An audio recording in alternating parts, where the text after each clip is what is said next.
सभी विद्यार्थियों का एक बार पुनः हार्दिक स्वागत है इस कक्षा में। देखिए, हमने कल पंचायती राज के इस टॉपिक की शुरुआत की थी। हमने जहाँ पे पंचायती राज के शुरुआती विकास की यात्रा को हमने शुरू किया था, पढ़ा था।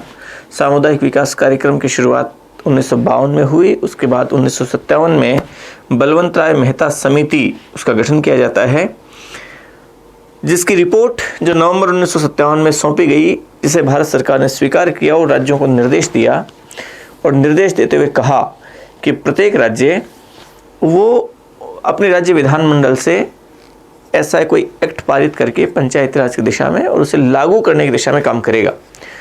राजस्थान पहला ऐसा राज्य था जिसने सितंबर 1959 में ऐसा अधिनियम एक्ट पारित किया, पंचायती राज अधिनियम 1959, और उसे फिर लागू करने हेतु फिर 2 अक्टूबर 1959 को पूरे देश भर में पहली बार जो उद्घाटन हुआ पंचायती राज का, वो सबसे पहली बार राजस्थान में हुआ। पंडित जवाहरलाल नेहरू देश के प्रधानमंत्री स्वयं आते हैं। राजस्थान के नागौर ज़िले में इसका उद्घाटन किया जाता है। तो ये एक बहुत महत्वपूर्ण बात है राजस्थान में पंचायती राज की दिशा में। राजस्थान में उसका विकास किस तरीके से हुआ, इसी चरण में फिर विभिन्न राज्यों ने अलग अलग समय में पंचायती राज व्यवस्था को अपना लिया, लेकिन चूंकि अलग अलग राज्यों को इस संबंध में कानून बनाने की शक्ति प्राप्त थी। क्योंकि पंचायती राज राज्य सूची का विषय है, इसलिए अलग अलग राज्यों द्वारा जो इस बारे में एक्ट बनाए गए, तो विभिन्न राज्यों द्वारा बनाए गए ऐसे एक्ट्स एक जैसे नहीं थे, बल्कि वो अलग अलग थे और उनमें बहुत ज़्यादा विभिन्नताएं थी। और वैसे भी ये शुरुआती चरण में था, तो इस पंचायती राज व्यवस्था जो कि लागू हो चुकी थी, लेकिन इसमें अभी तक सुधार की बहुत सारी संभावनाएं बाकी थी, बहुत सारे सुधार किए जाने अभी जरूरी थे। उन कमियों को दूर किया जाना जरूरी था जो इस पूरी की पूरी व्यवस्था में, इस पूरे के पूरे ढांचे में थी अभी तक। हालांकि 1959 से इसकी शुरुआत हो गई थी, लेकिन इसे संवैधानिक दर्जा भी नहीं प्राप्त था। संविधान में इसका कोई उल्लेख नहीं किया गया था कि केवल राज्य सरकारों ने अपने स्तर पे कानून बना के इस व्यवस्था को अपना लिया था। ये व्यवस्था चल रही थी, ठीक है। तो इसे वैधानिकता तो प्राप्त थी, विधि के तहत तो ये था, क्योंकि राज्य विधानमंडल द्वारा विधि बना के ही तो इनको एक्सेप्ट किया गया, इनको लागू किया गया। तो ये संस्थाएं वैधानिक तो थीं, लेकिन ये संवैधानिक नहीं थी। संवैधानिक का मतलब ऐसी संस्थाएं जिनका उल्लेख संविधान में हो। 1959 में इनका कोई संविधान में जिक्र नहीं किया गया था। ये बात हम कल की इस क्लास में पढ़ चुके थे। आपको मोटी मोटी बात सारी के सारी मेरे ख्याल से समझ आ गई होगी। हम आज की इस कक्षा में थोड़ा और आगे बढ़ते हैं और समझते हैं पंचायती राज की दिशा में 1959 के बाद में किस तरीके से किन किन चरणों में इसका विकास हुआ, कौन कौन सी कमिटीज़ आई और कौन कौन सी कमिटीज़ ने कौन कौन सी सिफारिशें की, वो हम थोड़ा समझते हैं। देखिए, सिफारिशों की इस दिशा में 1964 में एक समिति आती है। एग्जाम में कई बार इस समिति के बारे में पूछा गया। एक समिति आती है, सादिक अली समिति।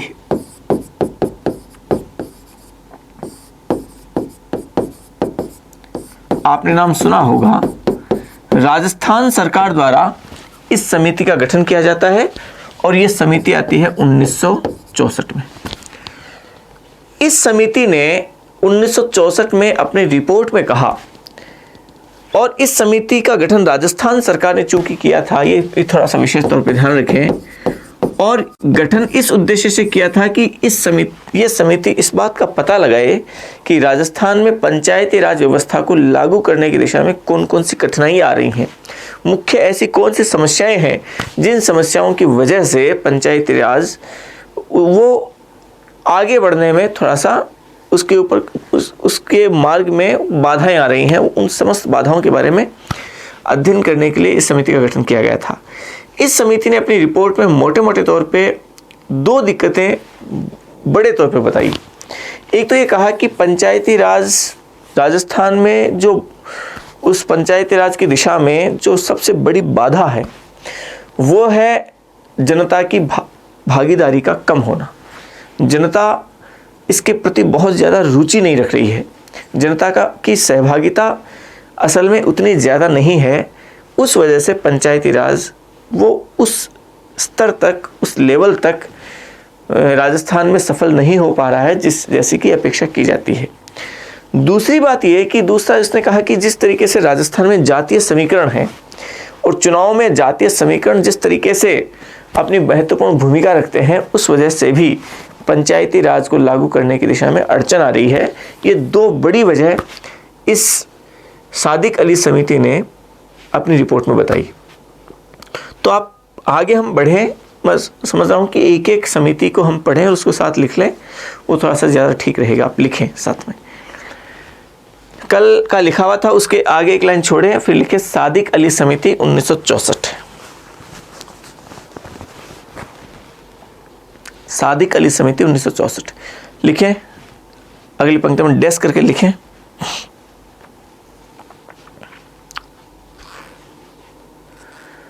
राजस्थान सरकार द्वारा इस समिति का गठन राजस्थान सरकार द्वारा इस समिति का गठन राजस्थान में पंचायती राज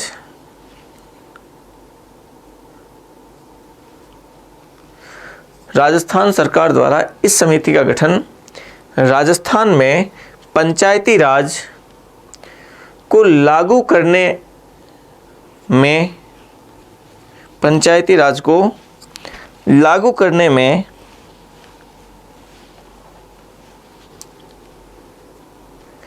आने वाली बाधाओं का अध्ययन करने के लिए किया गया। आने वाली बाधाओं का अध्ययन करने के लिए किया गया।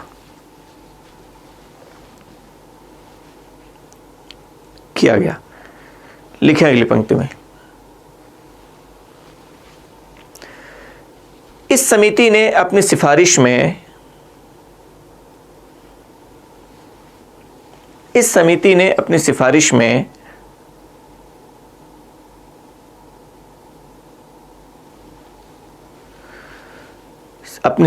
में जनता की सहभागिता का अभाव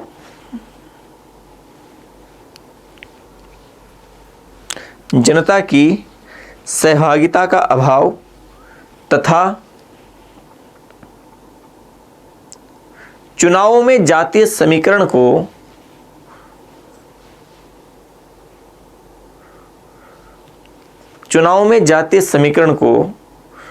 पंचायती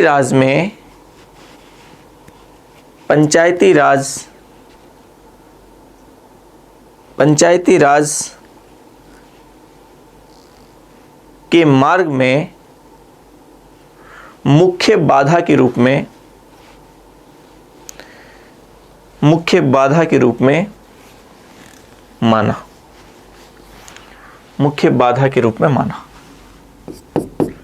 फिर देखिए एक समिति आती है, बहुत महत्वपूर्ण समिति है, आपने नाम सुना होगा इसका, अशोक मेहता समिति।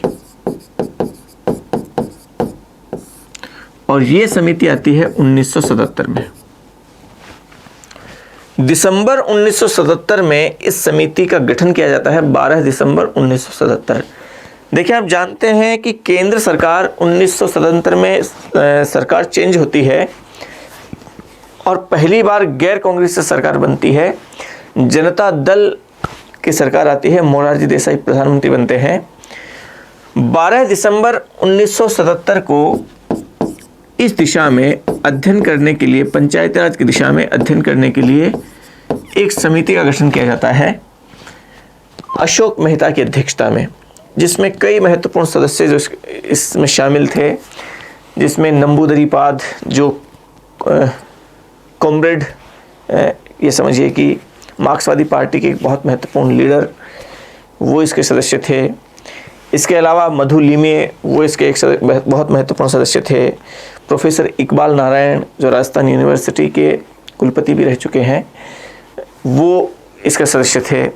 तो कई बहुत महत्वपूर्ण व्यक्ति थे, वो इस समिति के सदस्य थे। अशोक मेहता की अध्यक्षता में समिति का गठन किया जाता है। इस समिति ने अध्ययन करके अगस्त 1978 में अपनी रिपोर्ट सौंपी। अगस्त 1978 में यह समिति अपनी रिपोर्ट सौंपती है और अपनी रिपोर्ट में इस समिति ने क्या क्या सिफारिशें की वो थोड़ा सा समझिए आप। इस समिति ने जो सिफारिश की उसमें एक सबसे महत्वपूर्ण जो सिफारिश की वो ये की कि असल में देखिए, इससे पहले आपको याद होगा बलवंत राय मेहता समिति 3 स्तरीय पंचायती राज की सिफारिश करता है कि 3 स्तर होने चाहिए, ग्राम स्तर, खंड स्तर और जिला स्तर।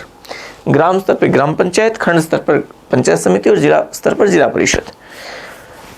इस समिति ने कहा कि असल में 2 ही स्तर होने चाहिए, पंचायती राज उसके 2 ही स्तर हों।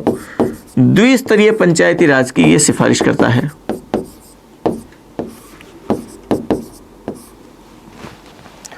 और 2 स्तर कौन कौन से होने चाहिए, इस बारे में बहुत सारे स्टूडेंट्स में थोड़ी सी उलझने हैं, बहुत सारी गड़बड़ है, क्योंकि उन्होंने बलवंत राय मेहता समिति को पढ़ा, 3 समितियां, 3 स्तर उनको पता है, और जब ये पता होता है कि अशोक मेहता समिति ने द्विस्तरीय पंचायती राज की सिफारिश की, ये सबको पता है, लेकिन कौन कौन से 2 स्तर की पहचान की, तो वो असल में बीच वाले उसको हटा देते हैं और कहते हैं पहला ग्राम स्तर और दूसरा जिला स्तर, जबकि ऐसा नहीं है।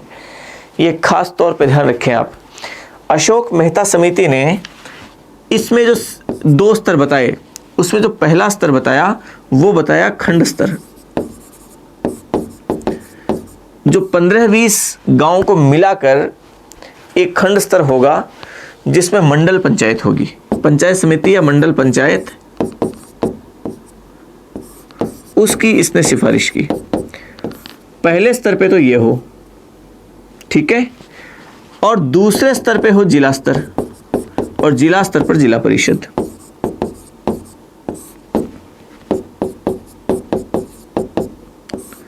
तो ये खास बात ध्यान रखें, इसने ग्राम पंचायत की सिफारिश नहीं की थी। ये सबसे खास बात ध्यान रखें, जो जनरली बहुत सारे स्टूडेंट्स इसमें चूक कर देते हैं, वो ध्यान रखनी है आपको, ठीक है। एक सिफारिश इसने ये की कि असल में पंचायती राज व्यवस्था है, उसका जो कार्यकाल कितना तय किया जाए, तो इसने कहा कि पंचायती राज व्यवस्थाओं का कार्यकाल कितना तय किया जाना चाहिए, 4 वर्ष का कार्यकाल फिक्स कर दिया जाए, 4 वर्ष का कार्यकाल हो। इसके बाद में इसने एक सिफारिश ये की कि असल में पंचायती राज व्यवस्थाओं में अनुसूचित जाति, अनुसूचित जनजाति तथा महिलाओं को उनकी जनसंख्या के अनुपात में प्रतिनिधित्व प्रदान किया जाए। तो मतलब उनके आरक्षण की बात की, सीटें आरक्षित की जाए इनकी। बलवंत राय मेहता समिति ने तो कहा कि 2 सदस्य SC ST और महिलाओं में से कम होने चाहिए, कम से कम इतने 2 तो हों। इसने कहा कितने होने चाहिए, तो उनकी जनसंख्या के अनुपात में हो। ये जनसंख्या के अनुपात में आरक्षण देने की सिफारिश की इसने। फिर इस समिति ने कहा कि असल में एक न्याय पंचायत भी होनी चाहिए, कि स्थानीय स्तर के जितने भी विवाद हैं वो स्थानीय स्तर पर ही निपटा दिए जाएं, ताकि कि न्यायालयों में ऐसे मामलों का बोझ वो बढ़ने से रोका जा सके। स्थानीय स्तर पर ही इन मामलों को, इन झगड़ों को सुलझा लिया जाए, इन विवादों को सुलझा लिया जाए। इसके लिए न्याय पंचायतें हो, ताकि लोगों को इतने खर्चे का वहन भी नहीं करना पड़े, और इसके अलावा तमाम प्रकार की जितनी भी प्रक्रियाएं हैं, विधिक प्रक्रियाएं हैं, कानूनी पेचीदगियां हैं, उनसे वो लोग बच सकें और मामलों को निपटारा स्थानीय स्तर पे हो जाए। वो उतना ज़्यादा ठीक होगा, बेहतर होगा। तो न्याय पंचायत की सिफारिश की इसने कि न्याय पंचायतें हों। इसके अलावा इस समिति ने कहा कि पंचायती राज व्यवस्था को संवैधानिक दर्जा प्रदान किया जाना बहुत ज़रूरी है। तो इसे संवैधानिक दर्जा प्रदान किया जाए, ताकि इन संस्थाओं को ज़्यादा पावरफुल बनाया जा सके। पंचायती राज को संवैधानिक दर्जा दिया जाए। इस समिति ने यह भी सिफारिश की। एक इस समिति ने यह भी कहा कि असल में एक वित्त आयोग का गठन किया जाना चाहिए, जो वित्त आयोग पंचायतों को वित्तीय संसाधन उपलब्ध कराने की सिफारिश कर सके, ताकि पंचायतों को वित्तीय संसाधन वो अधिक से अधिक उपलब्ध करवाए जा सके।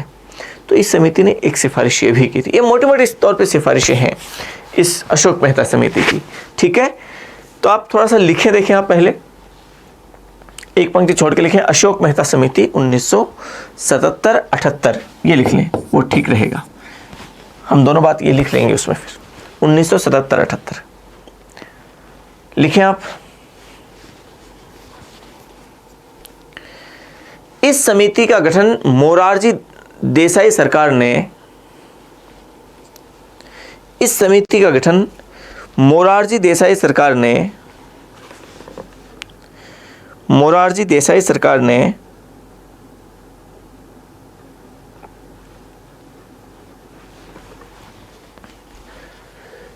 12 दिसंबर 1977 को की। 12 दिसंबर 1977 को की।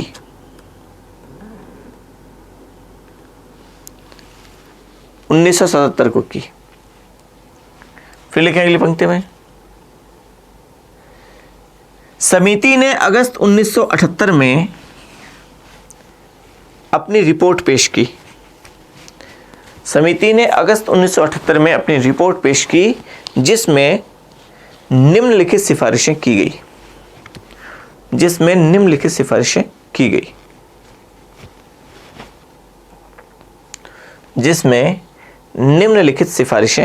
गई। लिखें एक नंबर पर, 1 नंबर लगा के लिखें।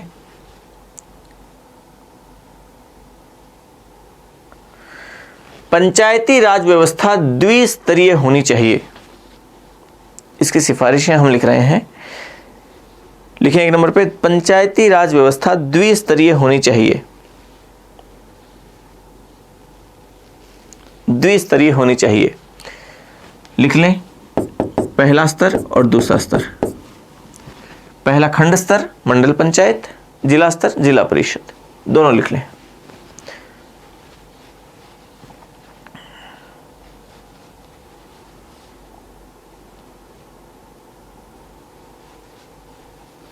ठीक है, फिर लिखें अगली पंक्ति में, पंचायती राज संस्थाओं का कार्यकाल 4 वर्ष होना चाहिए।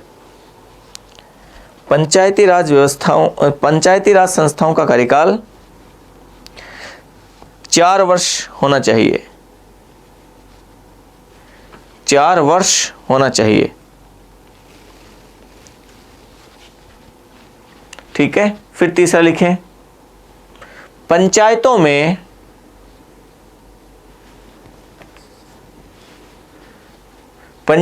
में अनुसूचित जाति, अनुसूचित जनजाति, अनुसूचित जाति, अनुसूचित जनजाति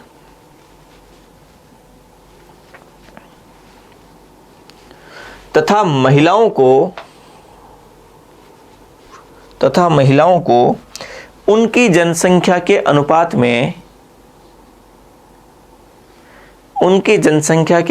में स्थान प्राप्त होने चाहिए। स्थान प्राप्त होने चाहिए। फिर लिखें अगली पंक्ति में,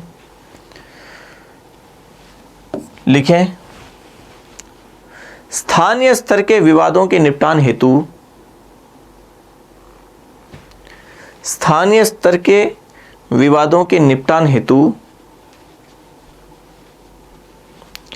न्याय पंचायतों का गठन किया जाए। न्याय पंचायतों का गठन किया जाए। फिर लिखें अगली पंक्ति में, पंचायतों को अधिक शक्तिशाली करने हेतु, पंचायतों को अधिक प्रभावशाली करने हेतु, ये लिख लीजिए, पंचायतों को अधिक प्रभावशाली करने हेतु उन्हें संवैधानिक दर्जा प्रदान किया जाए। उन्हें संवैधानिक दर्जा प्रदान किया जाए।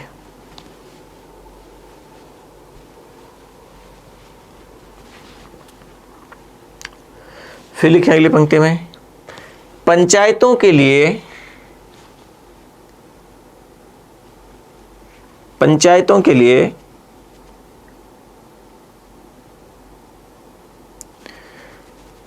वित्तीय संसाधनों की सिफारिश करने हेतु अलग से वित्त आयोग का गठन किया जाए। अलग से वित्त आयोग का गठन किया जाए। अलग से वित्त आयोग का गठन किया जाए। ठीक है, इसके बाद एक दो चीजें और देखें, थोड़ा सा ध्यान आ गई है वो, और थोड़ा सा ध्यान रखें। एक सिफारिश इस समिति ने यह भी की थी, बहुत महत्वपूर्ण सिफारिश थी, कि जो चुनाव हो पंचायतों के वो दलीय आधार पे होने चाहिए।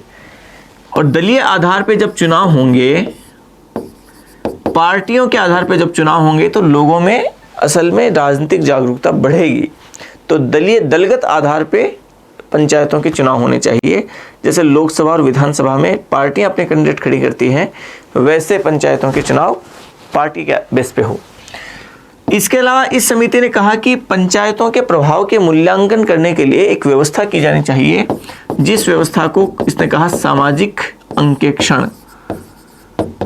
खूब नाम चला पिछले कुछ सालों में सामाजिक अंकेक्षण का, जिसको इंग्लिश में आपने नाम ज्यादा आपको समझ आएगा, सोशल ऑडिट। सोशल ऑडिट जिसको कहा जाता है, सामाजिक अंकेक्षण किया जाए। तो ये भी एक सिफारिश इसने की थी, तो वो भी लिख लें आप, लिखें। इसके बाद में वित्त आयोग के बाद में अगली पंक्ति में लिखें एक सिफारिश और अगले नंबर लगा के, पंचायतों के चुनाव दलीय आधार पर होने चाहिए। पंचायतों के चुनाव दलीय आधार पर होने चाहिए। पंचायतों के चुनाव दलीय आधार पर होने चाहिए।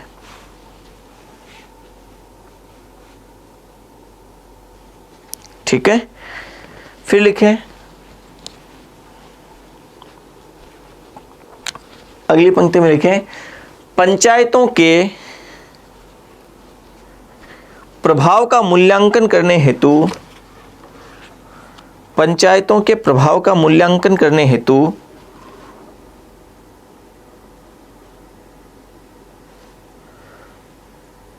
सामाजिक अंकेक्षण की व्यवस्था को लागू किया जाए। सामाजिक अंकेक्षण के आगे कोष्टक में सोशल ऑडिट शब्द लिख लीजिए। सामाजिक अंकेक्षण, सोशल ऑडिट व्यवस्था को लागू किया जाए। व्यवस्था को लागू किया जाए। ठीक है, देखिए इसके आगे थोड़ा सा बढ़ते हैं, अशोक मेहता समिति से आगे बढ़ते हैं। एक समिति और आती है बीच में, जैसे बीच में कई कार्यदल आए छोटे मोटे, हम उन कार्यदलों की चर्चा नहीं करेंगे। एक समिति बहुत महत्वपूर्ण आगे आती है, जीवी के राव समिति।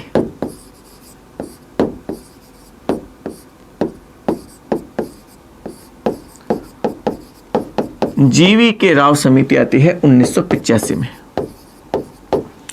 राजीव गांधी सरकार ने मार्च 1985 में एक समिति का गठन किया, जीवी के राव समिति, और इस समिति ने अपनी जो सिफारिशें की, उन सिफारिशों, इस समिति का एक नाम, एक और नाम से जाना जाता है, आप थोड़ा सा ध्यान रखें, कार्ड समिति, कार्ड कमेटी। इसे कार्ड समिति के नाम से भी जाना जाता है, ये थोड़ा सा ध्यान रखें आप। हालांकि ऐसा प्रश्न आज तक कभी नहीं पूछा गया, लेकिन बाई चांस आपको थोड़ा सा ध्यान रहना चाहिए। CARD।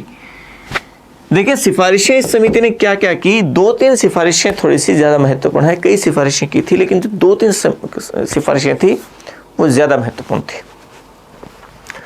इस समिति ने कहा कि एक तो देखिए स्तर, बलवंत राय मेहता समिति ने कहा 3 स्तर हो, अशोक मेहता समिति ने कहा 2 स्तर हो। इस समिति ने कहा कि असल में स्तर होने चाहिए 4,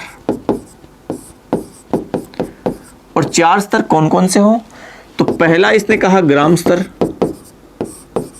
और ग्राम स्तर पर ग्राम पंचायत है ही।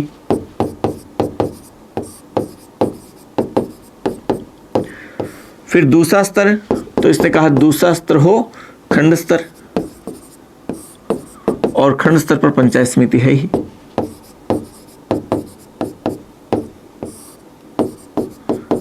फिर तीसरा स्तर कौन सा हो, तो समिति ने कहा तीसरा स्तर होना चाहिए जिला स्तर, और जिला स्तर पर क्या हो, जिला स्तर पर जिला परिषद हो। मतलब ये कि ठीक तीनों स्तर वो हैं जो बलवंत राय मेहता समिति ने बताए थे।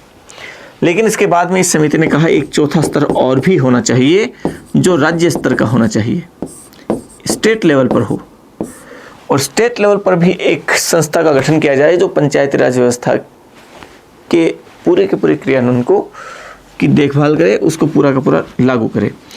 और राज्य स्तर पर राज्य विकास परिषद होनी चाहिए, राज्य विकास परिषद।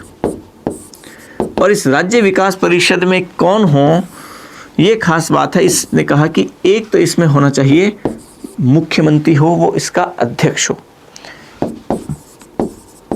और जितने भी मंत्री हैं वो मंत्री इसके सदस्य हों। टोटल मंत्री जितने भी हैं, सारे के सारे मंत्री इसके सदस्य हों। मंत्री और जितने जिलाध्यक्ष हैं वो सारे के सारे इसके सदस्य हों। एक सिफारिश तो ये की थी। दूसरी सिफारिश इस समिति ने कहा कि अनुसूचित जाति, अनुसूचित जनजाति, ओबीसी, अन्य पिछड़ा वर्ग और महिलाएं, इसने ओबीसी की भी बात ले आए, और महिलाएं, ये इन्हें आरक्षण प्रदान किया जाए उनकी जनसंख्या के अनुपात में। ठीक है। जो पिछले हमने अशोक मेहता समिति की बात की थी, उसने ओबीसी की बात नहीं की थी, इसने ओबीसी की भी बात की। फिर तीसरी एक सिफारिश बहुत महत्वपूर्ण सिफारिश इसकी थी, और इसने कहा कि असल में एक पद का सृजन किया जाना चाहिए, एक नया पद का सृजन किया जाए जिला स्तर पे, और इसने कहा उस पद का नाम होना चाहिए जिला विकास आयुक्त। ये कई बार पूछा गया है, जिला विकास आयुक्त, इस पद का सृजन किया जाए, और इस पद पर जिस व्यक्ति की नियुक्ति की जाती है उसकी मुख्य जिम्मेदारी जिला स्तर से लेकर जितने भी नीचे तक की जितनी भी पंचायती राज संस्थाएं हैं उनको उनमें बहुत अच्छा समन्वय बनाए रखे, कोऑर्डिनेशन बनाए रखे। तो एक जिला विकास आयुक्त, डिस्ट्रिक्ट डेवलपमेंट कमिश्नर, इस पद के सृजन की सिफारिश कौन सी समिति ने की? वो जीवीके राव समिति ने की थी 1985 में। तो लिखें आप इस 3 सिफारिशें लिख लीजिए, बस लिखें जीवीके राव समिति 1985। लेकिन राजीव गांधी सरकार द्वारा मार्च 1985 में गठित, राजीव गांधी सरकार द्वारा मार्च 1985 में गठित, राजीव गांधी सरकार द्वारा मार्च 1985 में गठित। फिर लिखें इस समिति को कार्ड समिति भी कहा जाता है। मैं थोड़ा साफ लिख देता हूं इसको, कार्ड समिति भी कहा जाता है। इस समिति को कार्ड समिति भी कहा जाता है। लिखें प्रमुख सिफारिशें, प्रमुख सिफारिशें लिखें 1 नंबर पे, पंचायती राज व्यवस्था 4 स्तरीय होनी चाहिए। पंचायती राज व्यवस्था 4 स्तरीय होनी चाहिए। पंचायती राज व्यवस्था 4 स्तरीय होनी चाहिए। 4 स्तरीय होनी चाहिए। फिर लिखें अगली पंक्ति में,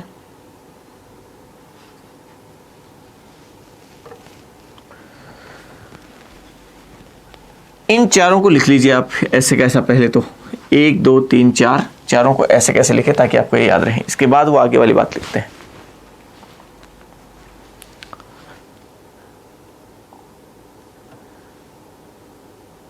लिख लीजिए आप इन्हें।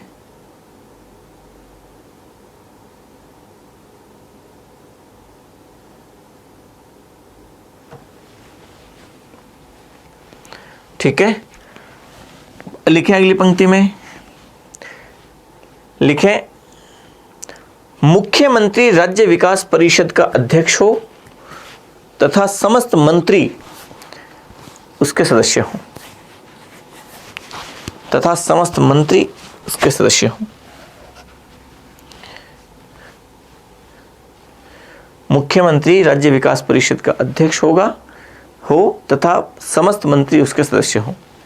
लिखें अगली पंक्ति में, सिफारिश अगली वाली लिखे, पंचायतों में अनुसूचित जाति, पंचायतों में अनुसूचित जाति,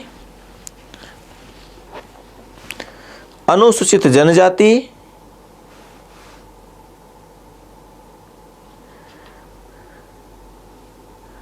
अनुसूचित जाति, अनुसूचित जनजाति,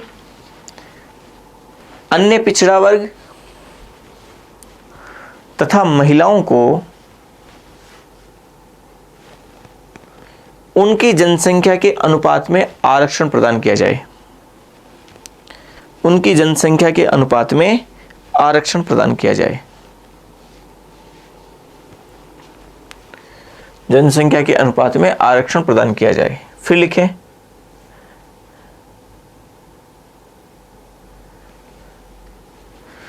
आरक्षण प्रदान किया जाए। अगले पंक्ति में लिखें, जिला स्तर पर,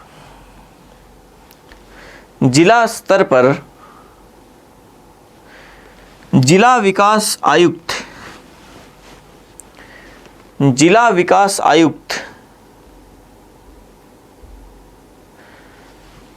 का पद सृजित किया जाए, का पद सृजित किया जाए। जिला स्तर पर जिला विकास आयुक्त पद का पद सृजित किया जाए, जिस पर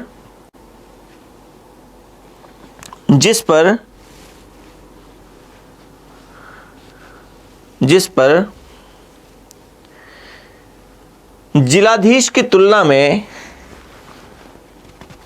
जिलाधीश मतलब कलेक्टर, जिलाधीश की तुलना में अधिक वरिष्ठ तथा अनुभवी व्यक्ति को, जिलाधीश की तुलना में अधिक वरिष्ठ तथा अनुभवी व्यक्ति को नियुक्त किया जाए, जिलाधीश की तुलना में अधिक वरिष्ठ तथा अनुभवी व्यक्ति को नियुक्त किया जाए, तथा जिलाधीश मतलब कलेक्टर को केवल प्रशासनिक कार्य ही सौंपे जाए, बाकी सारे कार्य पंचायतों से संबंधित कार्य ये कर लेगा और कलेक्टर को केवल प्रशासनिक कार्य सौंपे जाए बस, तथा जिलाधीश को केवल प्रशासनिक कार्य सौंप दिए जाए। ठीक है, तो ये एक तरीके से जिलाधीश को हटा दिया गया, हटाने की सिफारिश की, किससे? पंचायत राज के सिस्टम से जिलाधीश को अलग कर दिया जाए, कलेक्टर के पावर है वो पंचायतों से अलग कर दिए जाए, उसके लिए पंचायतों के लिए जिला विकास परिषद की पोस्ट आ जाएगी, बस ये कहा गया इस समिति ने। तो ये मुख्य मुख्य सिफारिशें जीवीके राव कमेटी की थी। देखिए अगली समिति की हम बात करते हैं, अगली एक समिति आती है, वो आती है लक्ष्मीमल सिंघवी समिति।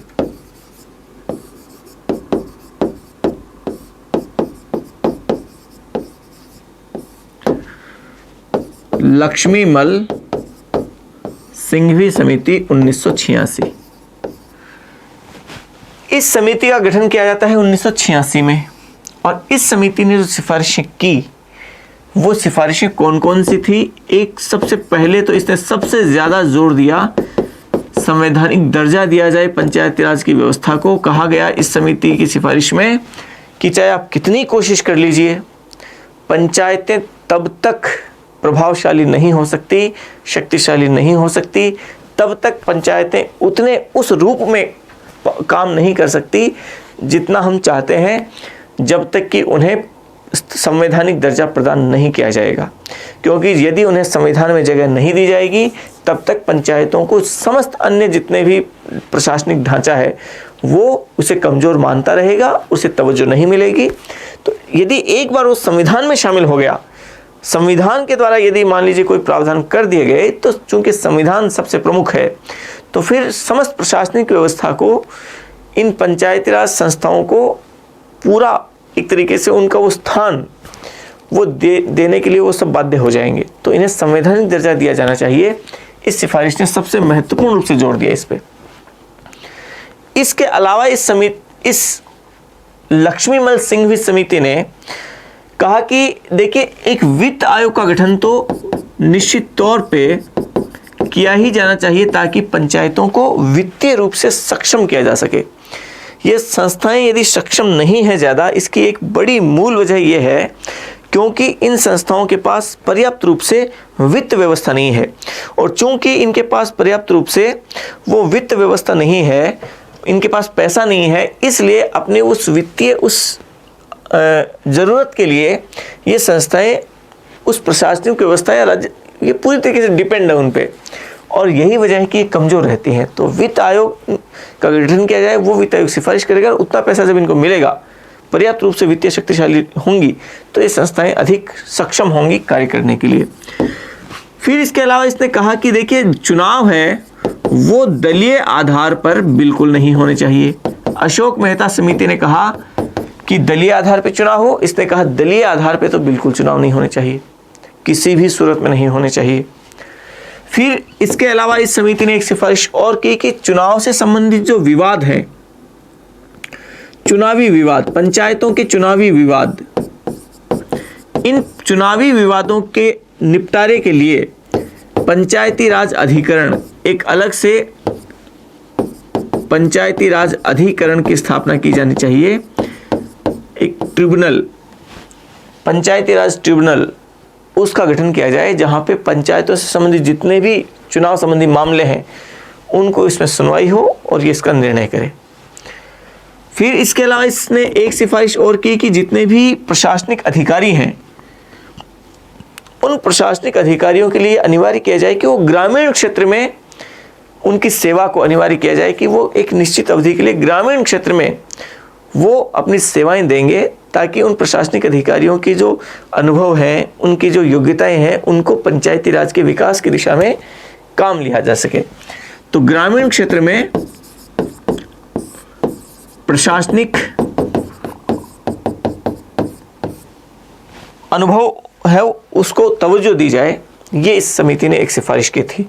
ठीक है, तो ये कुछ बहुत महत्वपूर्ण सिफारिशें थी जो इस समिति ने अपनी रिपोर्ट में मोटे मोटे तौर पे ये की थी। इसके अलावा इसने कहा कि एक न्याय पंचायतें या ग्रामीण न्यायालय, न्याय पंचायतों को बढ़ावा दिया जाए। न्याय पंचायतें या ग्रामीण न्यायालय कहा इसने,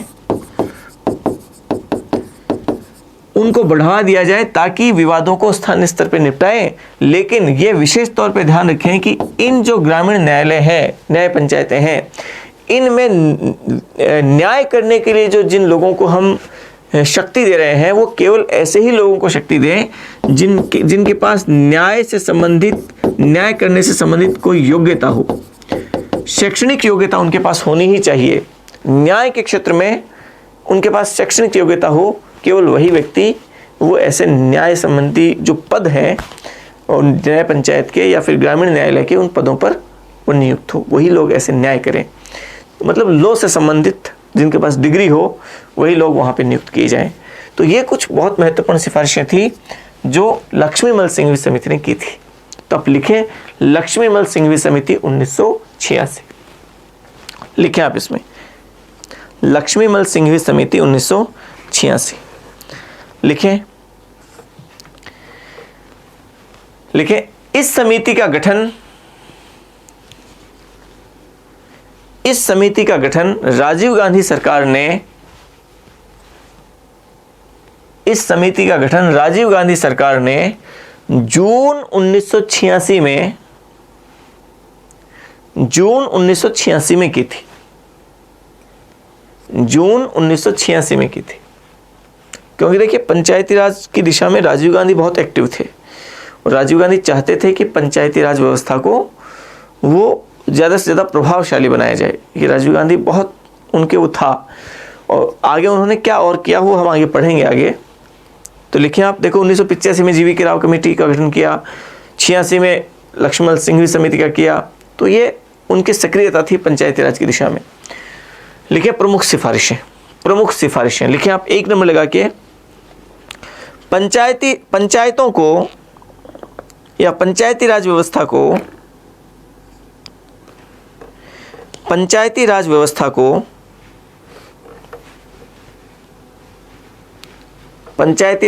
को संवैधानिक दर्जा प्रदान किया जाए।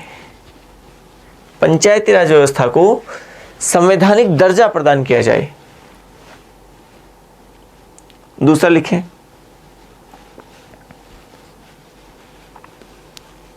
दूसरा लिखें, पंचायतों को वित्तीय संसाधन उपलब्ध कराने हेतु, पंचायतों को वित्तीय संसाधन उपलब्ध कराने हेतु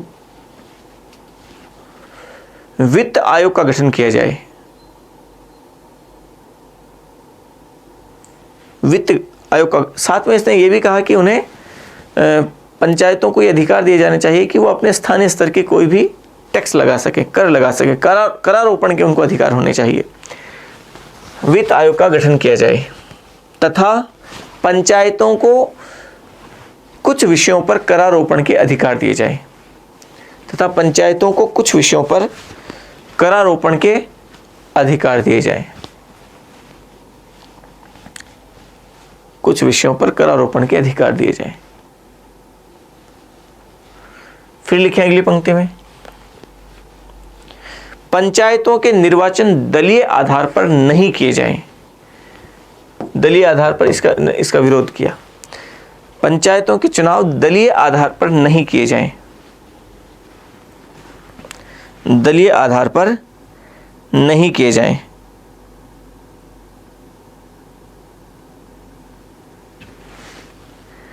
नहीं किए जाएं। फिर अगली पंक्ति में लिखें, पंचायतों के चुनाव संबंधी विवाद के निपटारे हेतु, पंचायतों के चुनाव संबंधी विवाद के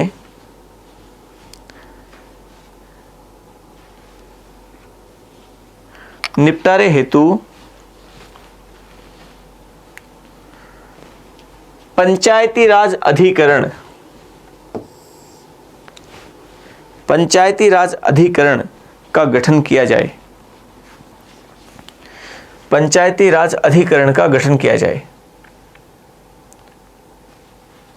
पंचायती राज अधिकरण का गठन किया जाए। फिर लिखें अगली पंक्ति में,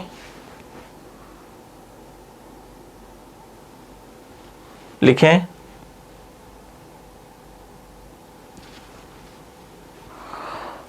अगली पंक्ति में, एक चुनाव संबंधी एक मामला और भी इसमें था, वो सिफारिश इसके साथ ही लिख लें, चुनाव से संबंधित रिलेटेड ही लिखें, राज्य निर्वाचन अधिकारी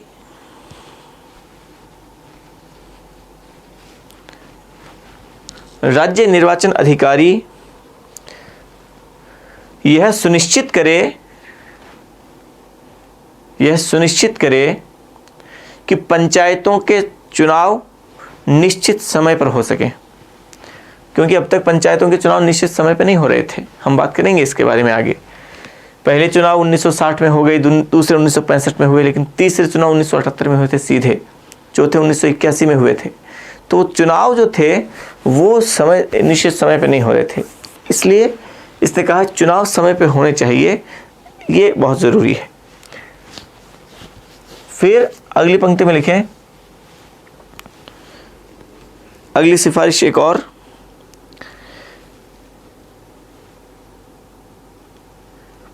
लिखें, प्रत्येक प्रशासनिक अधिकारी को ग्रामीण विकास प्रशासन में कार्य करने का मौका अनिवार्य रूप से दिया जाए। ग्रामीण प्रशासन में कार्य करने का मौका अनिवार्य रूप से दिया जाए। फिर अगली पंक्ति में लिखें, अगली एक पंक्ति में एक और लिखें, न्याय पंचायतों तथा ग्रामीण न्यायालयों का गठन किया जाए। न्याय पंचायतों तथा ग्रामीण न्यायालयों का गठन किया जाए तथा इनमें न्याय करने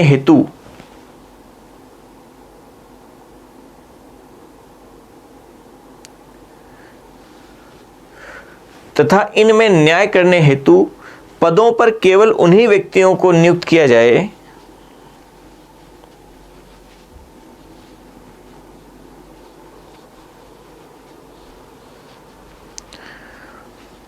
केवल उन्हीं व्यक्तियों को नियुक्त किया जाए जो न्याय से संबंधित शैक्षणिक योग्यता रखते हों, जो न्याय से संबंधित शैक्षणिक योग्यता रखते हों, न्याय से संबंधित शैक्षणिक योग्यता रखते हों।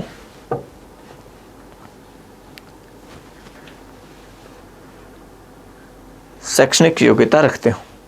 चलिए ठीक है, अगली समिति की बात करते हैं हम, और अगली समिति आती है पी के थुंगन समिति।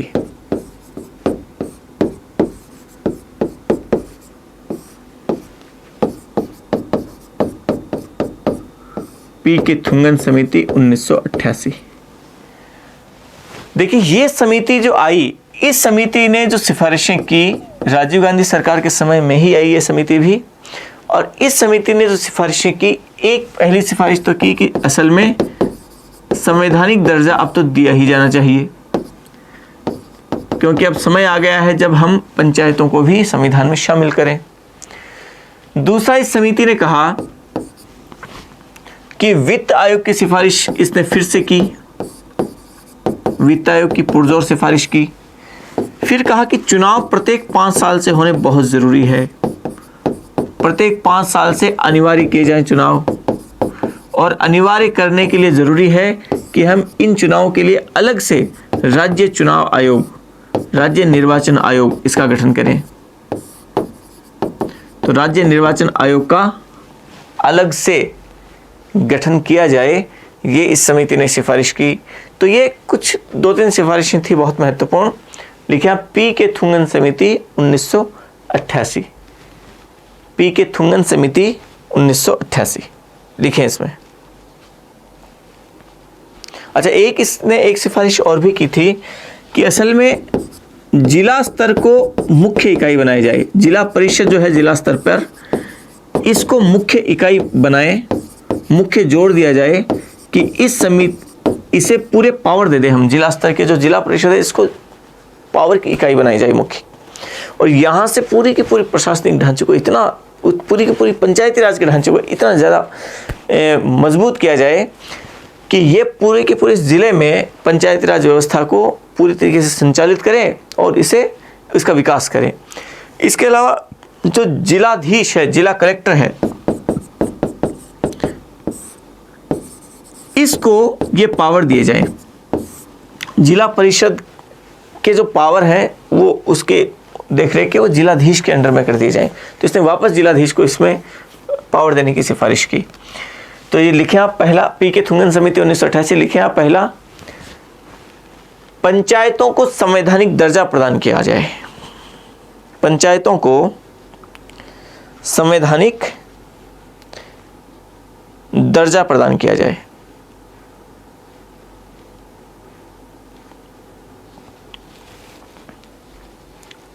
संवैधानिक दर्जा प्रदान किया जाए। फिर लिखें अगली पंक्ति में,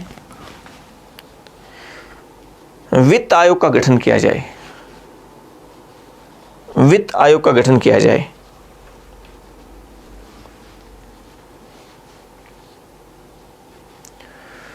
फिर अगली पंक्ति में लिखे, प्रत्येक 5 वर्ष से अनिवार्य रूप से, प्रत्येक 5 वर्ष से अनिवार्य रूप से पंचायतों के चुनाव कराए जाएं। प्रत्येक 5 वर्ष से अनिवार्य रूप से पंचायतों के चुनाव कराए जाएं। पंचायतों के चुनाव कराए जाएं तथा इस हेतु अलग से राज्य निर्वाचन आयोग का गठन किया जाए। इस हेतु अलग से राज्य निर्वाचन आयोग का गठन किया जाए।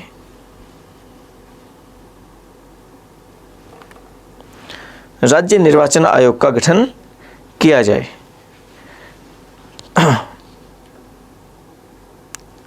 राज्य निर्वाचन आयोग का गठन किया जाए।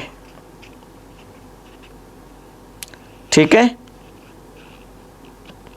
फिर लिखें आगे,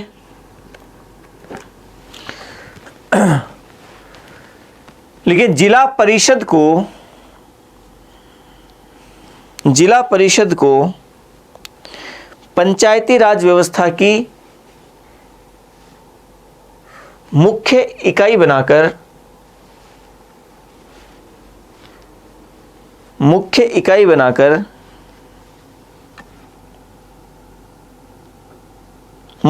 बनाकर विकास कार्यों तथा योजना निर्माण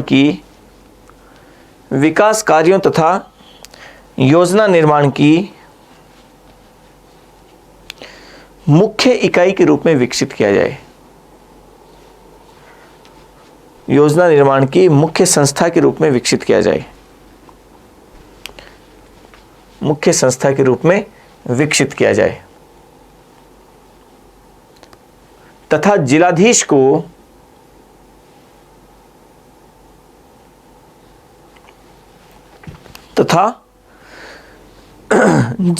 को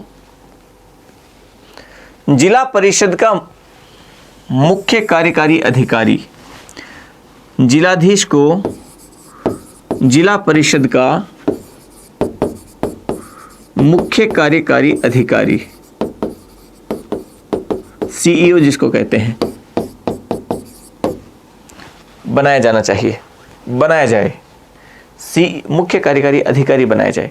तो जहां जीवी के राव समिति ने कहा कि जिला विकास आयुक्त का अलग से पद सृजित किया जाए और जिलाधीश को इससे अलग करके उसको केवल प्रशासनिक कार्य सौंपने, उसके लिए अलग से पद बनना चाहिए जिला विकास आयुक्त। इसने कहा जिलाधीश को मुख्य कार्यकारी अधिकारी बनाया जाए। ये थोड़ा ध्यान रखना आप, ठीक है। ये पी के थुंगन समिति थी। चलिए 1988 तक का जो चरण वो हमने समझ लिया। बलवंत राय मेहता समिति 57 में, 59 में फिर एक्ट पारित करते हैं, विभिन्न राज्य पंचायती राज का उद्घाटन होता है। 64 में शादी के लिए समिति आती है, 77 में अशोक मेहता समिति आती है, 85 में जीवी के राव समिति आती है, 86 में लक्ष्मीमल सिंह समिति आती है और 88 में पी के थुंगन समिति आती है। अब देखिए 1989 में राजीव गांधी सरकार ने अब क्या किया कि एक पंचायती राज व्यवस्था को, जब सारी अब तक की जितनी भी आगे की लास्ट की जो राजीव गांधी सरकार में वो जो कमेटीज आई, जीवी के राव कमेटी है, लक्ष्मण सिंह समिति है और पी के थुंगन समिति है, इन सभी समितियों ने एक सिफारिश जो सबसे महत्वपूर्ण रूप से की, वो सभी में कॉमन थी कि संवैधानिक दर्जा पंचायतों को दिया ही जाना चाहिए। इस पर मुख्य रूप से सबने जोर दिया। तो राजीव गांधी सरकार जो पहले से ही पंचायती राज को मजबूत करने की दिशा में पहले से ही गंभीर थी, तो एक संविधान संशोधन, क्योंकि संविधान में इस प्रावधानों को शामिल करना है, तो संविधान में शामिल करने के लिए संविधान में संशोधन करना पड़ेगा। तो संविधान में संशोधन करने के लिए एक बिल पेश किया, एक विधेयक पेश किया, और वो जो बिल था वो था 64वां संविधान संशोधन विधेयक। ये ध्यान रखना एक बात, खास तौर पे आप उसमें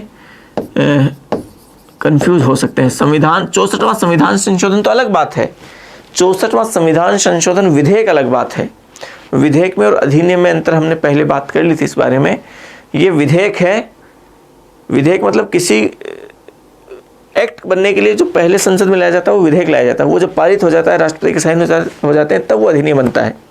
तो 64वां संविधान संशोधन विधेयक था, और ये विधेयक लाया गया क्यों? ये पंचायती राज को संवैधानिक दर्जा दिया जाए, इसके लिए ये बिल लाया गया। अब ये बिल लोकसभा में लाया गया, लोकसभा से तो ये पारित हो गया, लेकिन यहाँ से पारित होने के बाद जब राज्यसभा में गया तो राज्यसभा में ये पारित नहीं हो पाया। और चूंकि राज्यसभा में पारित नहीं हो पाया, आप जानते हैं संविधान संशोधन विधेयक दोनों सदनों से पारित होने जरूरी है। राज्यसभा ने चूंकि इसे पारित नहीं किया तो ये विधेयक यहीं पे समाप्त हो गया। पंचायती राज व्यवस्था को संविधान में शामिल करने का जो ये पहला प्रयास था, ये प्रयास असफल हुआ, ये प्रयास सफल नहीं हो पाया, राज्यसभा में ये पारित नहीं हो पाने की वजह से। लेकिन राजीव गांधी ने चूंकि इस दिशा में काम किया था, कदम उठाया था, बहुत महत्वपूर्ण कदम उठाया था, यही वजह है कि राजीव गांधी को आधुनिक पंचायती राज का जनक या पिता कहा जाता है, कि उन्होंने इस दिशा में कदम उठाया। तो राजीव गांधी को आधुनिक पंचायती राज का पिता कहा जाता है। ठीक, ये प्रयास रहा असफल। 1989 में ही चुनाव होते हैं और नवंबर दिसंबर में चुनाव होने के बाद नई सरकार बनी। विश्वनाथ प्रताप सिंह वो प्रधानमंत्री रहे, उनके बाद में चंद्रशेखर प्रधानमंत्री रहे, मतलब संयुक्त मोर्चा की सरकार बनती है। कांग्रेस सत्ता से बाहर संयुक्त मोर्चे की सरकार बनी। हालांकि विश्वनाथ प्रताप सिंह राजीव गांधी सरकार में वित्त मंत्री थे, लेकिन फिर बाद में उन्होंने कांग्रेस से अलग होकर संयुक्त मोर्चे की सरकार उन्होंने बनाई और वो प्रधानमंत्री बने। तब एक और विधेयक वो लाया गया, 74वां संविधान संशोधन विधेयक। ये भी विधेयक है, ध्यान रखना। एक बार फिर से कोशिश की गई कि पंचायती राज को संवैधानिक दर्जा प्रदान किया जाए। 1990 में ये कोशिश की जाती है, लेकिन ये बिल लोकसभा में चलता रहा और आप जानते हैं 1991 में लोकसभा हो गई भंग, सरकार गिर गई, चुनाव दोबारा हुए। तो 1991 में चूंकि लोकसभा भंग हो जाती है, तो लोकसभा के भंग होने पर वहाँ चल रहे जितने भी विधेयक होते हैं वो स्वतः ही समाप्त हो जाते हैं। ठीक है, तो ये विधेयक वो भी क्या हो गया, समाप्त हो गया। तो ये जो दूसरा प्रयास किया गया ये भी असफल रहा। आप यहाँ तक एक बार बात कीजिए, यहाँ तक आप लिखें, उसके बाद की बात को हम आगे लिखते हैं। लिखें आप 64वां संविधान संशोधन, एक पंक्ति छोड़ के आप लिखें 64वां संविधान संशोधन विधेयक, 64वां संविधान संशोधन विधेयक 1989, ये लिखें 64वां। ये विधेयक शब्द जरूर लिखना आप, ये बिल है, ये ध्यान रखना।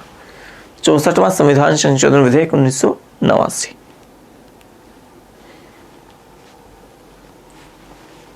ठीक है, लिखें राजीव गांधी सरकार ने पंचायती राज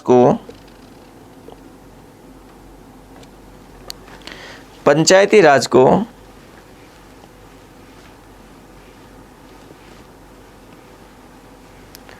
संवैधानिक दर्जा प्रदान करने के लिए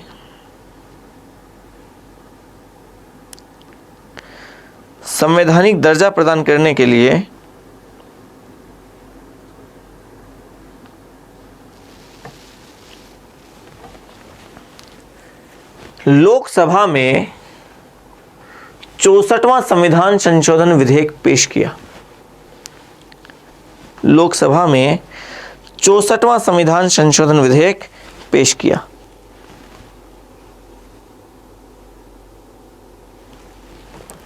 चौसठवां संविधान संशोधन विधेयक पेश किया। लिखिए अगली पंक्ति में, यह विधेयक लोकसभा से पारित हो गया,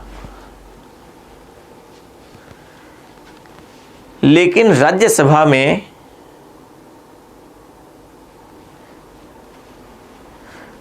राज्यसभा में पर्याप्त बहुमत प्राप्त न कर पाने की वजह से पारित नहीं हो पाया। लेकिन राज्यसभा में पर्याप्त बहुमत प्राप्त न हो पाने की वजह से पारित नहीं हो पाया।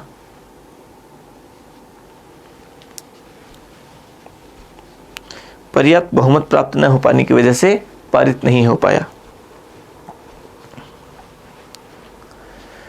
अर्थात पंचायती राज को संवैधानिक दर्जा दिए जाने की यह पहली कोशिश असफल रही। अर्थात पंचायती राज को संवैधानिक दर्जा दिए जाने का पहला प्रयास असफल रहा। लिखें अगली पंक्ति में, राजीव गांधी के इसी प्रयास के कारण उन्हें आधुनिक पंचायती राज का जनक कहा जाता है। राजीव गांधी के इन्हीं प्रयासों के कारण उन्हें आधुनिक पंचायती राज का जनक कहा जाता है। उन्हें आधुनिक पंचायती राज का जनक कहा जाता है।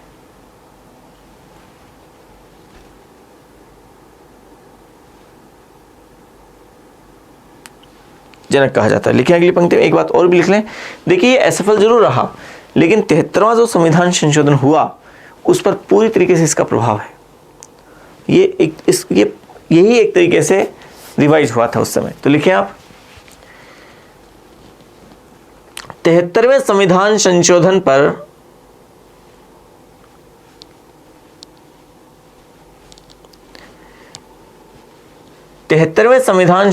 पर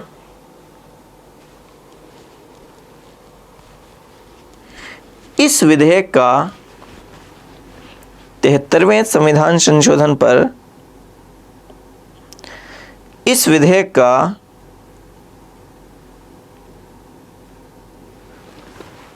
अत्यंत प्रभाव पड़ा। तो यही आधार बना था उसका, ठीक है ना, प्रभाव पड़ा। चलिए लिखिए अगली पंक्ति में, 74वां संविधान संशोधन विधेयक 1990। 74वां संविधान संशोधन विधेयक 1990 लिखें। पंचायती राज को संवैधानिक दर्जा प्रदान करने के लिए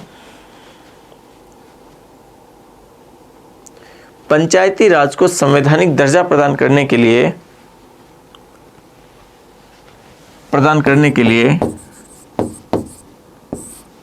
संयुक्त मोर्चा सरकार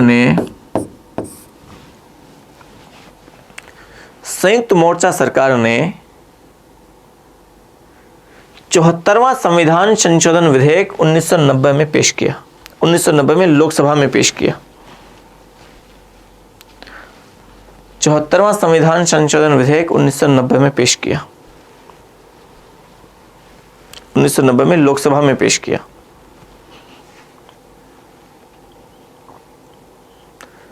लेकिन 1991 में लोकसभा भंग हो जाने के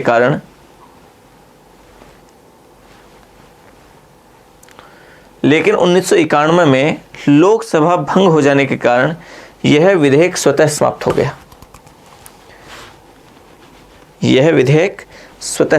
गया। इसके बाद आता है 73वां संविधान संशोधन 1992। लेकिन उससे पहले आप में से कई विद्यार्थियों के एक गड़बड़ हो रही होगी। आपकी एक प्रश्न जो दिमाग में चल रहा होगा, एक खुन्नस वो ज़रूर आपको होगी। आपको ये लग रहा होगा कि मैं यहाँ 64वां बता रहा हूँ, यहाँ 74वां बता रहा हूँ, और अब आगे कह रहा हूँ कि 73वां संविधान संशोधन 1992। तो यहाँ जब 74वां पहले आ गया तो 73वां 1992 में कैसे हुआ? आप में कईयों को ऐसे लग रहा होगा। लेकिन देखिए, जो 73वां संविधान संशोधन है ये अधिनियम है, ये विधेयक नहीं है।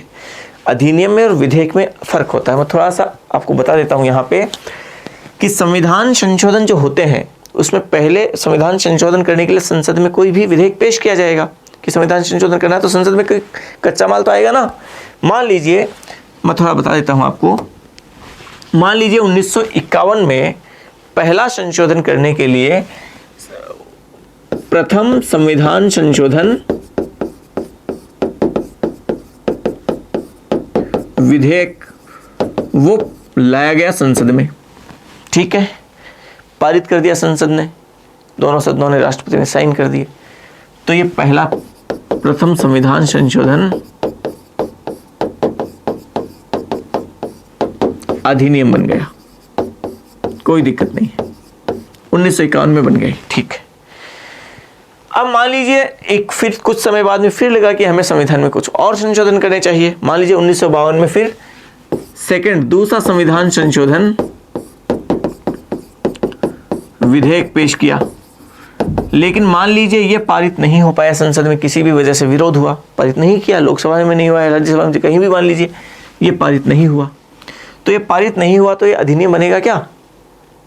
पारित नहीं हुआ ये, तो ये प्रभाव में नहीं आएगा, तो ये नहीं बना। समझ गए आप? फिर बिल नंबर ये 1 था, ये 2 था, दूसरा बिल है। अब 1954 में 53 में ऐसा लगा कि हमें एक और संविधान संशोधन करना है किसी मामले में, तो ये बिल नंबर तो 3 ही होगा। ये तीसरा संविधान संशोधन बिल है, तीसरा संविधान संशोधन विधेयक। मान लीजिए संसद में ये पारित हो गया, राष्ट्रपति ने साइन कर दिए, तो अब ये अधिनियम बनेगा। लेकिन अधिनियम कौन सा बनेगा? पहला तो हो गया, दूसरा बनेगा कि तीसरा? ये अधिनियम बनेगा दूसरा संविधान संशोधन अधिनियम। जबकि बिल नंबर कितना है? ये संशोधन अधिनियम, ये बिल नंबर तो 3 है लेकिन एक्ट नंबर 2 है। समझ गए? ठीक ऐसे ही आगे चलते रहते, जो बिल के क्रमांक तो इसी क्रम में चलेंगे और जैसे जैसे पास नहीं होंगे वो तो हटते चले जाएंगे और पास होने के क्रम में उनकी संख्या बदल जाती है। जैसे आपको पता होगा कि अभी जो 104वां संविधान संशोधन वो जो हुआ है, जिसमें आरक्षण सीमा को 2030 तक बढ़ा दिया गया है SC/ST के लिए लोकसभा विधानसभा में, वो 104वां संविधान संशोधन अधिनियम है। यहाँ 104वां है लेकिन वो बिल नंबर कितना था? वो बिल नंबर 126वां था। पता होगा ना आपको? इसका मतलब बीच के जो कितने हो गए, ये जो 22 विधेयक थे, ये जो बिल थे, वो संसद में पारित नहीं हो पाए।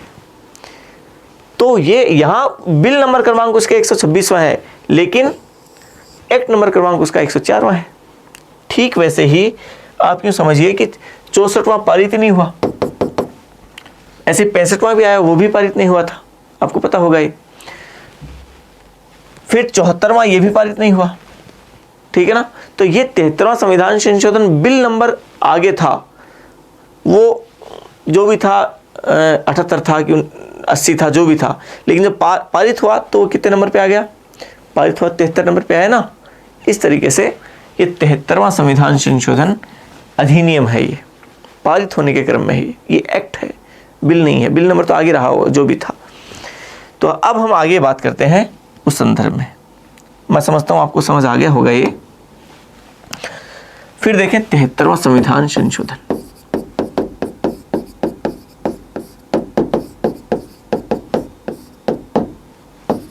अधिनियम स्पष्ट लिखा ही देता हूं ताकि आपके कोई कंफ्यूजन ना रहे। 1992 देखिए क्या होता है। पीवी नरसिम्हा राव सरकार ने पंचायती राज को संवैधानिक दर्जा देने के लिए एक बिल पेश किया लोकसभा में, और वो बिल संसद में लोकसभा में पेश किया जाता है। 1992 में पेश किया जाता है और पेश किया जाता है लोकसभा में।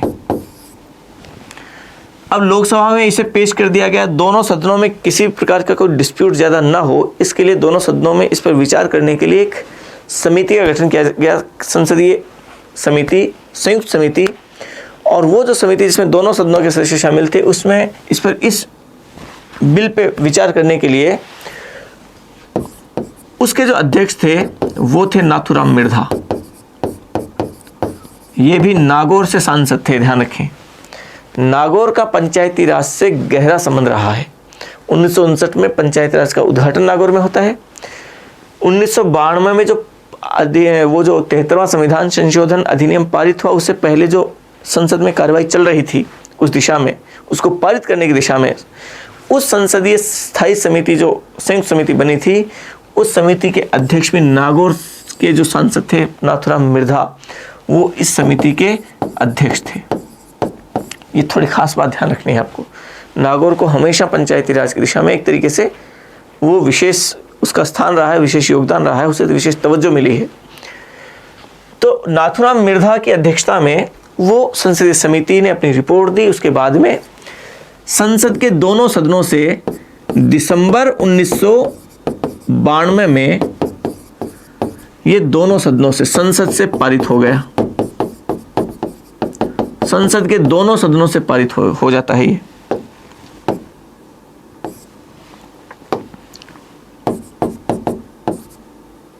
ठीक है, ये पारित हो गया। दिसंबर 1992 की घटना है, ये पारित हो जाता है दोनों सदनों से। और दोनों सदनों से पारित होने के बाद ये अलग अलग राज्यों में सहमति के लिए गया। इसे अलग अलग राज्यों ने सहमति प्रदान कर दी, और सहमति प्रदान करने के बाद कम से कम आधे राज्यों की सहमति चाहिए ना, तो आधे राज्यों की सहमति प्राप्त करने के बाद ये विधेयक पहुंचता है राष्ट्रपति के पास। और राष्ट्रपति इस विधेयक को पर जो साइन करते हैं, वो साइन करते हैं 20 अप्रैल 1993 को। इस पर राष्ट्रपति के साइन हो जाते हैं। और ये जो एक्ट बना, अब इसका नोटिफिकेशन जो जारी हुआ, वो नोटिफिकेशन जारी होता है वो जारी होता है 24, जिसे अधिसूचना आप हिंदी में कहते हैं, नोटिफिकेशन को अधिसूचना है 24 अप्रैल 1993 को। मतलब ये कि 73वां संविधान संशोधन जो लागू हुआ, प्रभाव में आया, वो प्रभाव में लागू आया 24 अप्रैल 1993 को, ये प्रभाव में आया, लागू हुआ। ये डेट बहुत महत्वपूर्ण है। जब नोटिफिकेशन जारी होता है किसी एक्ट का, तभी से वो प्रभाव में आता है।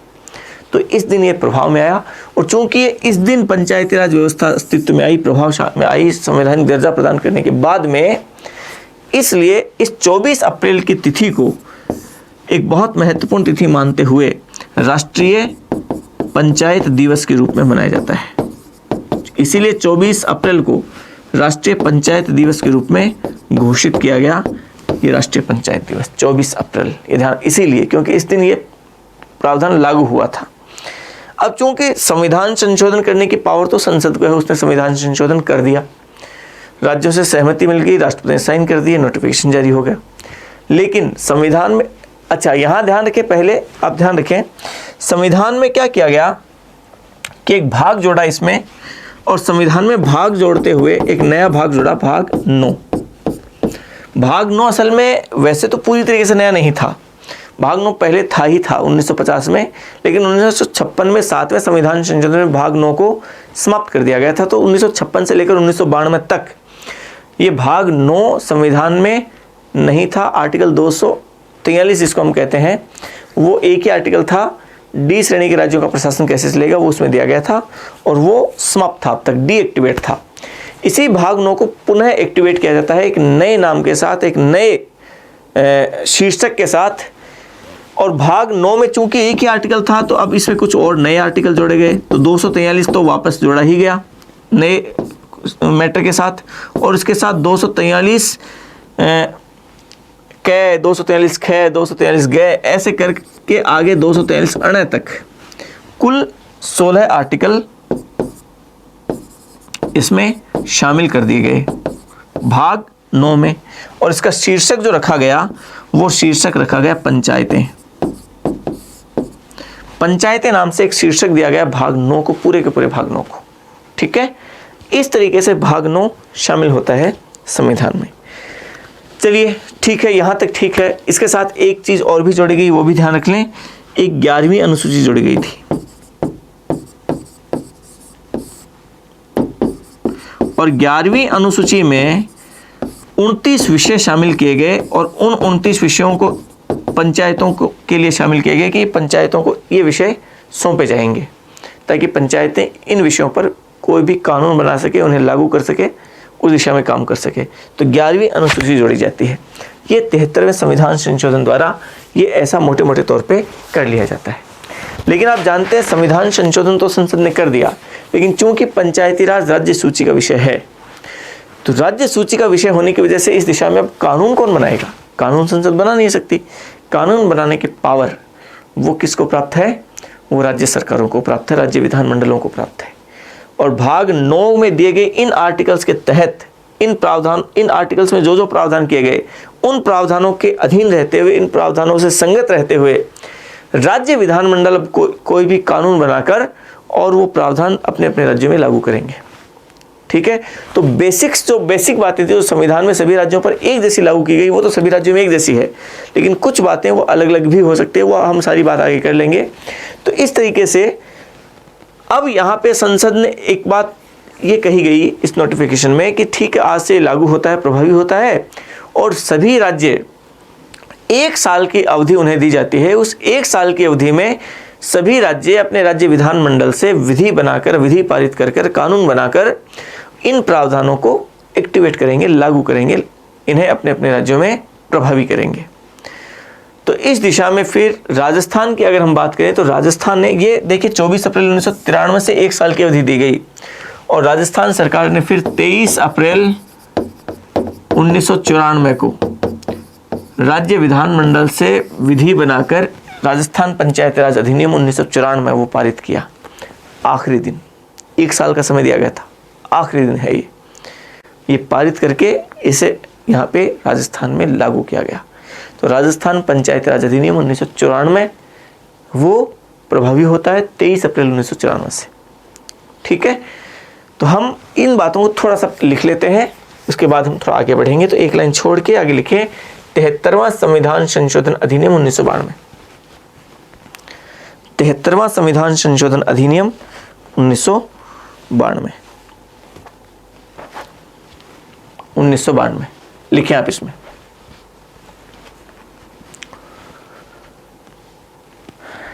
लिखें पीवी नरसिम्हा राव सरकार ने, मैं लिख देता हूं, कुछ विद्यार्थियों को इसमें भी दिक्कत हो सकती है कि प्रधानमंत्री का नाम कैसे लिखा जाए। पीवी नरसिम्हा राव सरकार ने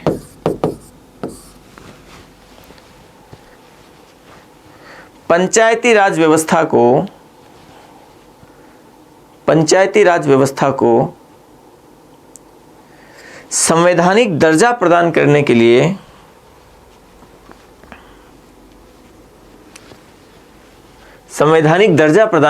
लिए लोकसभा में 1992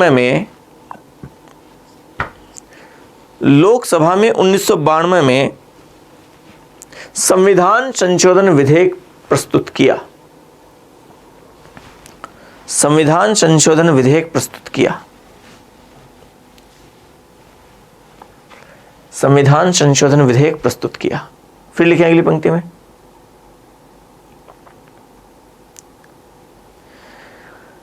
लेकिन संसद में इस विधेयक पर विचार करने के लिए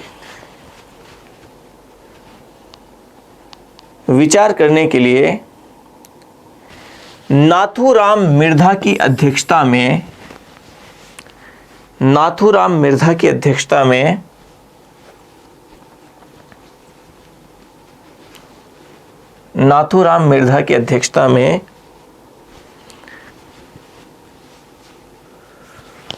एक संयुक्त समिति का गठन किया गया।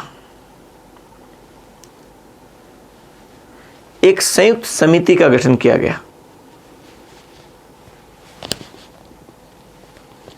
लिखें अगली पंक्ति में, यह विधेयक दिसंबर 1992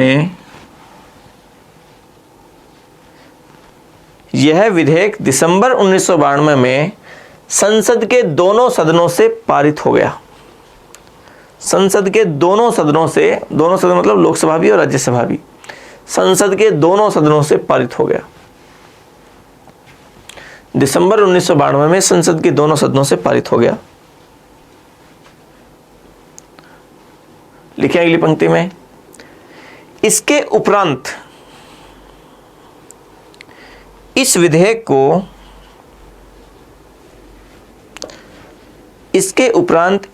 को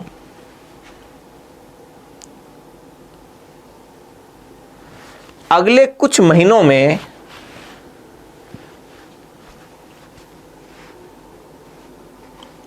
अगले कुछ महीनों में 17 राज्यों ने किया था इसे, 17 राज्यों ने सहमति प्रदान कर दी।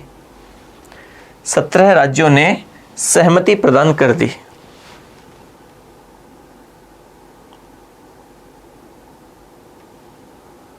लिखें अगली पंक्ति में, 20 अप्रैल 1993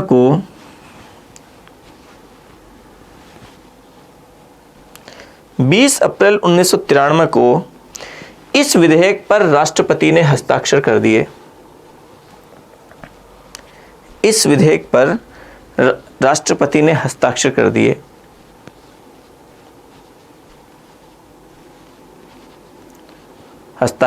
फिर लिखें अगली पंक्ति में, 24 अप्रैल 1993 को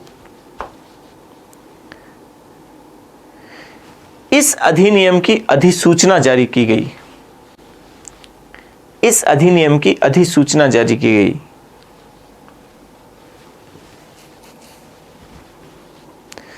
अर्थात यह संविधान संशोधन अधिनियम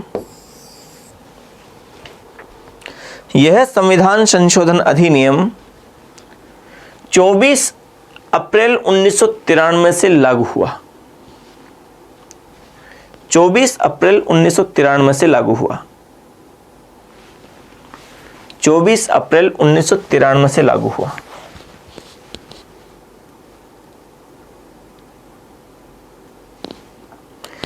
इसी कारण 24 अप्रैल को राष्ट्रीय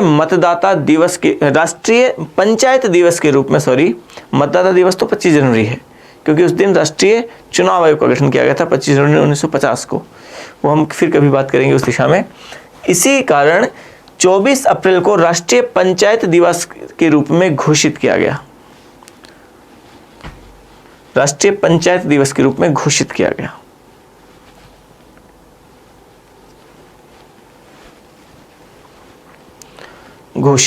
फिर लिखें अगली पंक्ति में, इस संविधान संशोधन द्वारा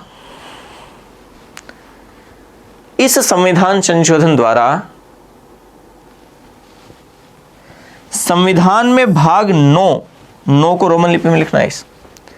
संविधान में भाग 9 जोड़कर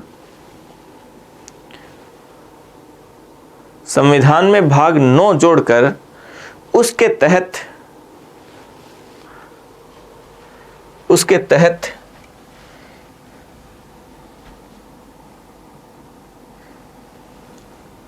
कुल 16 अनुच्छेद,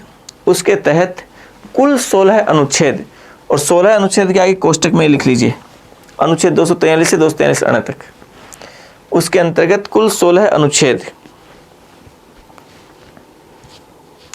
अनुच्छेद 243 से 243 अण शामिल किए गए। 243 से 243 अण शामिल किए गए। 243 से 243 अण शामिल किए गए।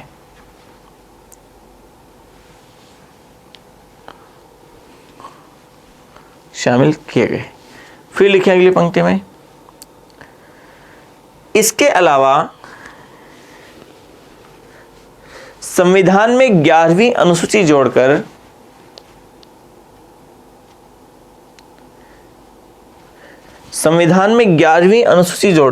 उसके अंतर्गत पंचायतों के लिए 29 विषय शामिल किए गए।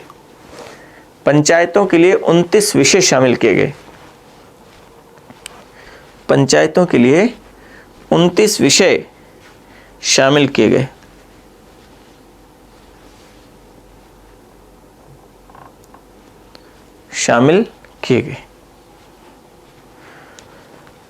लिखिए अगली पंक्ति में, चूंकि पंचायती राज राज्य सूची का विषय है,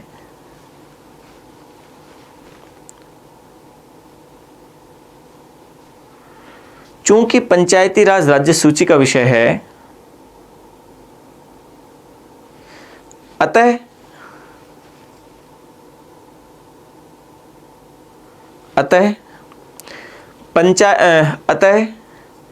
राज्य विधानमंडलों को, राज्यों को लिख दीजिए, राज्यों को 1 वर्ष की अवधि में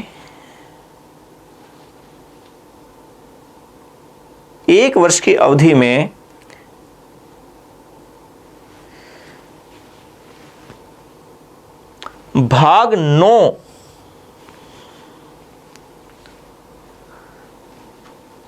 9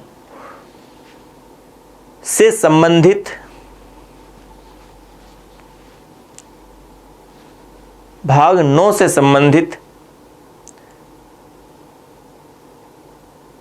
पंचायती राज के संबंध में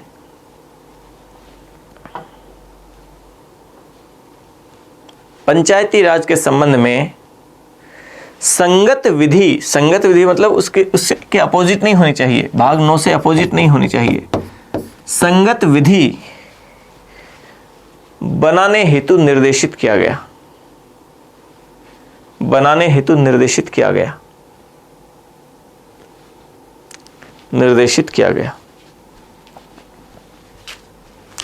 फिर लिखें अगली पंक्ति में,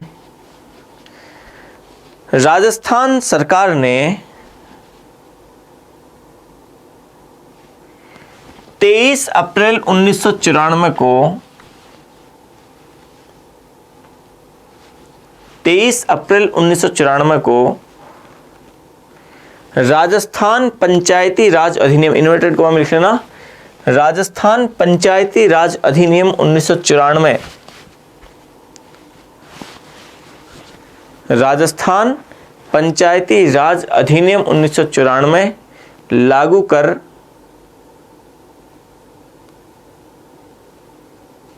इन प्रावधानों को प्रभावी बनाया, इन प्रावधानों को प्रभावी बनाया,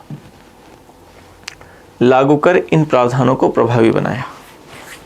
ठीक है, तो ये विकास क्रम है, इस तरीके से लागू हुआ पंचायती राज व्यवस्था। हमने बात की बलवंत राय मेहता कमेटी से लेकर और वो 1993 बल्कि 1994 तक हम पहुंच चुके हैं। इसके कौन कौन से संवैधानिक प्रावधान है, कौन कौन से आर्टिकल है, 16 आर्टिकल कौन कौन से हैं, सभी 16 के 16 आर्टिकल हम कल की क्लास में पढ़ेंगे। आपको ऐसा लगता होगा कि अब तक के आर्टिकल ही बहुत मुश्किल थे, जो सीधे सीधे थे, आर्टिकल 52, आर्टिकल 53, आर्टिकल 54, वो ही बहुत मुश्किल थे। लेकिन ये तो आर्टिकल 243 है, 243 क है, 243 ख है, 243 ग है। ये क ख ग वाली गिनती कैसे समझ में आएगी, वो आर्टिकल्स कैसे याद होंगे? तो देखें, हम जब कल की क्लास में पढ़ेंगे, आप निश्चिंत रहिए, आप बिल्कुल इस बारे में किसी प्रकार की आपको कोई चिंता करने की आवश्यकता नहीं है। मैं पूरी पक्के तौर पे आपको इस बात के बारे में आश्वस्त करता हूं कि आपको वो सारे के सारे आर्टिकल बहुत आसानी से आपको याद हो जाएंगे। थोड़ा सा कॉन्फिडेंस रखें और सकारात्मकता के साथ जब आप कल की क्लास लेंगे तो मैं पक्के तौर पे आपको इस बात के लिए विश्वास दिला सकता हूं कि वो सारे के सारे आर्टिकल बहुत आसानी से आपको याद हो जाएंगे। तो कल की क्लास में हम फिर मिलते हैं। जय हिंद, जय भारत।